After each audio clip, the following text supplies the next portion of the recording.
Kaugnay sa umiiral na food security emergency sa presyo ng bigas, makapanayan po natin tagapagsalita ng Department of Agriculture si Assistant Secretary Arnel de Mesa. Magandang umaga po.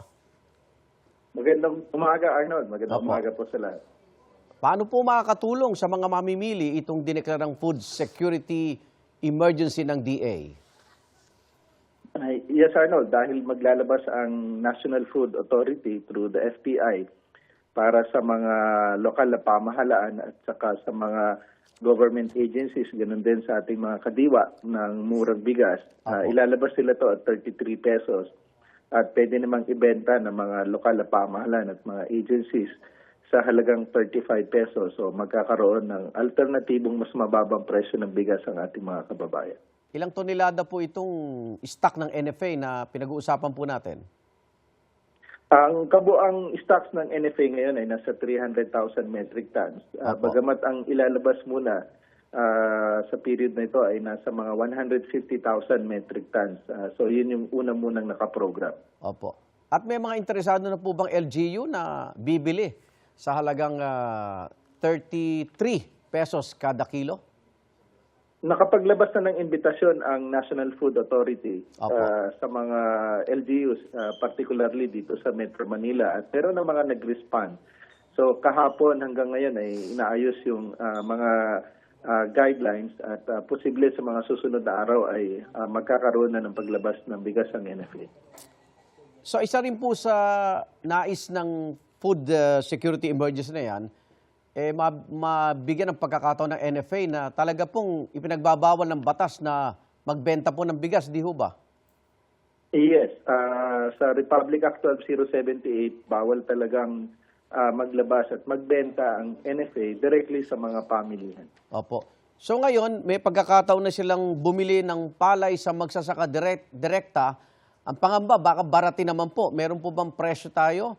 Magkano naman bibili natin sa local farmers itong mga bigas o palay?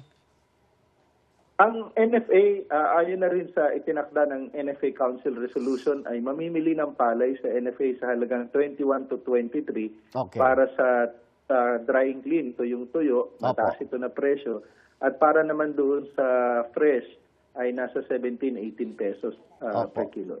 Ang pinarating na magsasaka, yung mabagal daw po na proseso sa pagbili sa kanila. At bukod nga dun sa baka murang presyo, sapat na ho ba yung presyo? Tsaka naayos na yung ating ikangay bilis ng pagbili sa kanila? Actually, marami ng improvement na nagawa ang NFA sa kanyang cereal procurement, lalo na dito sa palay. At nagkaroon na rin siya ng mga additional facilities. So malaki na yung improvement dyan. At mataas nga yung presyo kumpara doon sa mga local traders natin na namimili ng palay. At 21 to 23 pesos per kilo. Asik de Mesa, sa kabila ng paglabas nga ng supply ng bigas sa NFA, pag nagkaroon ng kalamidad, may sapat pa ho ba tayong supply? Sinisigurado yan ng ating kagawaran at ng NFA dahil pangunahing mandato yan ng NFA mamili ng palay at magkaroon ng buffer stocking para sa mga kalamidad at sakuna. In fact, ito nga unang ilalabas ay 150,000 metric tons. At magandang timing dito, Igan, ay dahil ngayon, February, mag-start na rin yung anihan para sa dry season. So, tama kaya kailangan talaga maglabas at ngayon naman mag-start ka rin mamili. So meron ka ng naunang na-imbak tapos meron pa uling susunod. So wala naman tayong problema pagdating sa bagay na ito. Opo. Kahapon po sa panayam ko kay Secretary Kiko Chu Laurel ng DA, inamin niya na may manipulasyon ng presyo sa panig ng traders at supplier. May listahan na ba kayo ng mga pangalan na maaari nating ikangay kasuhan at maparusahan naman? Patuloy yan na tinitingnan at tiniimbestigahan, Igan. In fact, meron ng naunang 10 na blacklist ang BPI sa larangan ng pag-import at hindi na sila pinayagan na mag-issue ng sanitary and phytosanitary import clearance. Opo. Lipat tayo sa itlog. Sabi ng DA, ang projection nyo, magigipit kayo ng supply ng itlog sa Abril. Pero sabi ng Philippine Egg Board Association, mataas po ang produksyon ng itlog ngayong taon.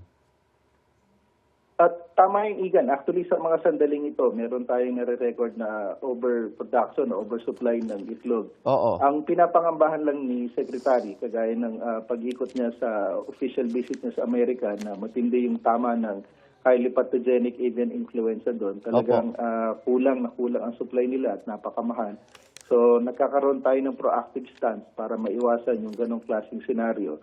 At sa itlog kasi, sa layer industry, meron kasing cycle dyan na kapag nagkakaroon ng overproduction, nagkakaroon sila ng kaling ng kanilang mga layers. At eventually, pag minsan, nararanasan na biglang dadrop yung supply para magmahal. So, ano yan, parang tinitingnan natin na hindi mangyari paulit-ulit yung mga ganong cycle para mapanatili na maganda yung supply ng itlog at hindi magtaas bigla ng presyo. Opo. So, naiintindihan natin na maganda naman ang production. We're just being cautious sa mga susunod na araw. Opo. Huli na lang po, sobrang mahal ng baboy. Baka mag-MSRP rin sa baboy? Yes. Ano yan? Under study na ngayon at after nga nitong bigas, dahil nakafocus lang kami ngayon sa bigas, Opo. susunod itong MSRP ng baboy, talaga nakikita natin na meron ding sabihin natin na maling pagpipresyo sa baboy dahil napakataas. May namamantala rin. Posible yan. Aha. Okay. Maraming salamat. DA Spokesperson, Assistant Secretary Arnel de Mesa. Ingat po. Maraming salamat, Igan. Mabuhay ka. Good morning.